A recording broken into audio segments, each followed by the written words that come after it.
நான் இயற்கை விவசாயிங்க. செஞ்சிலிருந்து அருண் பாண்டியன். பார்த்தீங்கன்னா சிறுமணின்னு ஒரு ரகம். ஒரு 50-60 ஆண்டு காலமாக நம்ம மக்கள் இதை புழக்கத்தில் வச்சுருக்கோம். 105 நாள் இதோடைய வாழ்நாள். ஆனால் நம்ம ஒரு 95 நாளில் அறுவடை பண்ணிகிட்ருக்கோம். எல்லாம் முளைச்சி போயிடும். முளைச்சி போயிடுச்சுன்னு நமக்கு சொத்தையாகிடும் பருப்பு. அதனாலே நம்ம 10 நாள் முன்னாடியே அறுவடை பண்ணிடுறது. 100 காய்கள் இருக்குதுங்க. சித்திரை பருவத்தில் விளை வைக்கிறது வந்து சின்னதாக தாங்க இருக்கும். கார்த்திகை பருவத்தில் நம்ம பயிர் வச்சோம்னா நிலக்கடலை பெருசாக இருக்கும், பருப்பு பெருசாக இருக்கும். நம்ம உரித்து சாப்பிட முடியாது. ஈல்டு கொடுக்கக்கூடிய ஒரு அற்புதமான ரகம்.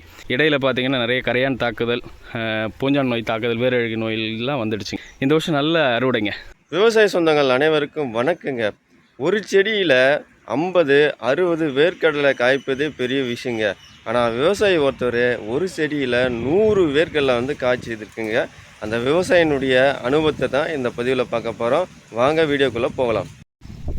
வணக்கம், நான் இயற்கை விவசாயிங்க. செஞ்சிலிருந்து அருண் பாண்டியன். இன்றைக்கி பார்த்திங்கன்னா நம்ம நிலத்தில் நிலக்கடலை அறுவடை பண்ணிகிட்ருக்குறோம். நிலக்கடலை பார்த்திங்கன்னா சிறுமணின்னு ஒரு ரகம்.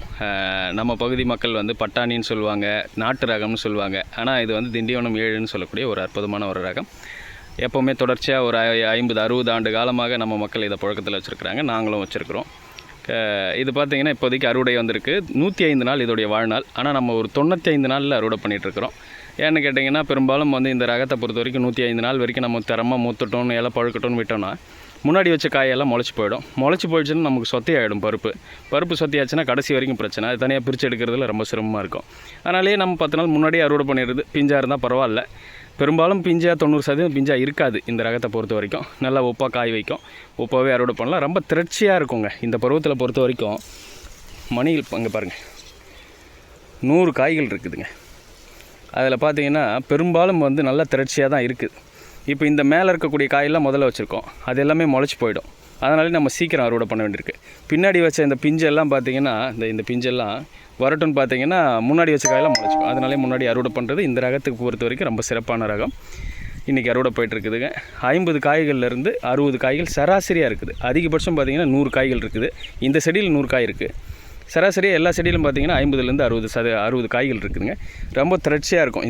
இந்த மணிகள் வந்து சின்னதாக இருக்குதுன்னு பார்த்திங்கன்னா பெரும்பாலும் தாளடியை உழுது நம்ம பயிர் வைக்கும் பொழுது அங்கே மணிகள் வந்து பார்த்திங்கன்னா சின்னதாக இருக்கும். அதே போல் சித்திரை பருவத்தில் விளை வைக்கிறது வந்து சின்னதாக தாங்க இருக்கும். கார்த்திகை பருவத்தில் நம்ம பயிர் வச்சோம்னா நிலக்கடலை பெருசாக இருக்கும், பருப்பு பெருசாக இருக்கும்.